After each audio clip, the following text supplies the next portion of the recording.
Hello friends, আজকে এমন একটা সি বিচে যাব যেখানে জলের মধ্যে বসে খাওয়া দাওয়া করা যাবে।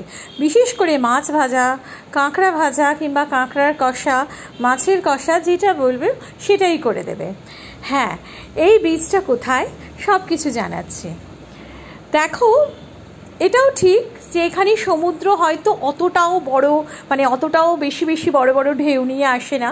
তবে কি, আমরা যেই সময়টা গিয়েছিলাম তখন একটু ভাটার সময় ছিল, প্রথম দিকটা একটু ভাটা ছিল, তারপরে জোয়ার আসতে শুরু করলো।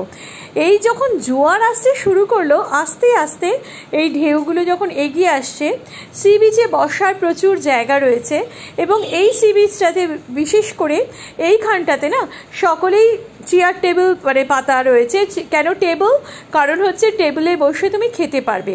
আর প্রত্যেকটা চেয়ার টেবিলের পাশেই একটা করে স্টল আছে, যে স্টলে তোমাকে মাছ ভেজে দেবে। তুমি পছন্দ করবে যে মাছটা, কাঁকড়া, আমি যেমন কাঁকড়া পছন্দ করেছিলাম, আর কিছু মাছও পছন্দ করেছিলাম, তো মাছ ভাজা, কাঁকড়া ভাজা, প্লাস আমি আবার বললাম কাঁকড়াটা কষা করে দিতে, কাঁকড়া কষা, এগুলো সবই করে দেওয়া যায়। এই যে দেখছো টেবিলগুলো এইভাবে থাকছে, আর পেছনেও দেখো টেবিল চেয়ার একসাথে, তার সাথে ছাতাও দেওয়া আছে। এইভাবেই তোমার পুরো সাজানো বিচটা, মানে এত সুন্দর লাগবে দেখতে যে মন ভরে যায়। কারণ সি বিচ বলতে আমরা একরকম দেখে এসেছি, এই সি বিচটা কিন্তু সম্পূর্ণ অন্যরকম। এইখানে দেখো, এই যে এই মাসি রান্না করে দিচ্ছে, এইখানে সব মাছ রয়েছে, পমফ্রেট মাছ থেকে শুরু করে আরও সামুদ্রিক মাছ আছে, আমি অনেকের নাম জানি না, অনেক কিছু মাছ, ভেটকি মাছও ছিল। যাই হোক, যে মাছগুলো যেরকম বলছি সেই রকমই ওরা ভেজে এই যে কষা মতনও করে দিচ্ছে। শুটকি মাছও ছিল। এবার এইগুলো মানে এটা করে দিতে একটু সময় লাগবে, তো ওরা বলেই যে তোমার মোটামুটি 30 থেকে 35 মিনিট সময় নেয়, কিন্তু আমি দেখলাম 50 মিনিট মতনই সময় নেয় পুরো রান্নাটা করে দিতে। স্বাভাবিক, একটা রান্না হতে যতক্ষণ সময় লাগে, আর ফ্রেশ রান্না তোমার চোখের সামনে পুরো করে দেবে। বসে বসে কি করব, ডাবই খেয়ে ফেললাম।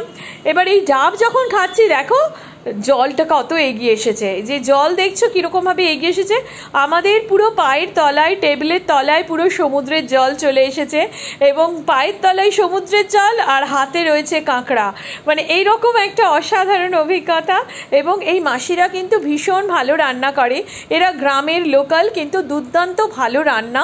এবং আর ফ্রেশ, যেহেতু সমুদ্র থেকে একদম ফ্রেশ মাছ কিংবা কাঁকড়াটা নিয়ে মশলায় কষে ওরা দিচ্ছে, তো স্বাভাবিক এই রান্নার টেস্ট কিন্তু অসাধারণ। এই টেস্টটার কাছে অন্য কোনো টেস্ট মানে লাগে না।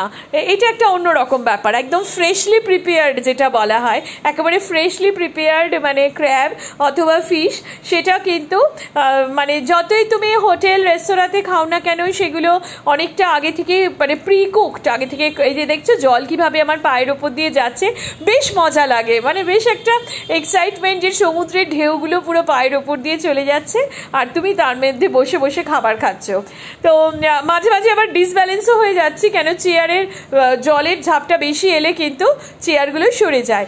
আবার মজার ব্যাপার হচ্ছে, কিছুক্ষণ পরে পরে ওখানকার লোকেরা এসে ওই চেয়ারগুলোকে একটু একটু করে পিছিয়ে দেয়, মানে ঢেউ এগিয়ে আসছে, আমাদের চেয়ারও পিছিয়ে যাচ্ছে পিছয়ে, এবং এদের স্টলগুলোও পিছিয়ে যায়। স্টল আর চেয়ার একসাথেই কিন্তু একটু একটু করে পিছিয়ে দিতে লাগে। তো এইভাবেই হচ্ছে এইখানে চলে। এবার জায়গাটা কোথায়? এটা হচ্ছে দীঘার খুব কাছে, উদয়পুর সি বিচ, দীঘার একদম কাছে। তো তোমরা যদি দীঘাতে যাও, তোমরা অনেকেই দীঘায় যাও, কিন্তু দীঘা থেকে এটা কিছুক্ষণের রাস্তা, ওখানে অটো যায়, তুমি দীঘা থেকে অটোতেও যেতে পারো, গাড়িতেও যেতে পারো। এই হচ্ছে উদয়পুর সি বিচ। দেখো সি বিচে আর রোদ খুব বেশি হয়ে গেলে তখন এইরকম ছাউনি রয়েছে, ছাউনির তলাতেও তোমরা বসে খেয়ে নিতে পারবে। এবং এখানে হচ্ছে খাবার খাওয়াটা খুব ইম্পর্টেন্ট। যে কোনো সি বিচ মানেই সেখানে হচ্ছে তাজা তাজা মাছ খাওয়া ব্যাপারটা থাকে। তো এইখানটাতে হচ্ছে খাওয়াটা অসাধারণ, এবং সমুদ্রের জল পায়ে লাগবে আর তুমি খাবার খাবে, এইটা আর কি খুব সুন্দর, খুব ইউনিক একটা এক্সপিরিয়েন্স আমাদের হলো। তোমাদের কেমন লাগলো আমার ভিডিওটা আমাকে কমেন্ট করে জানিও। আজকে টাটা, এনজয়।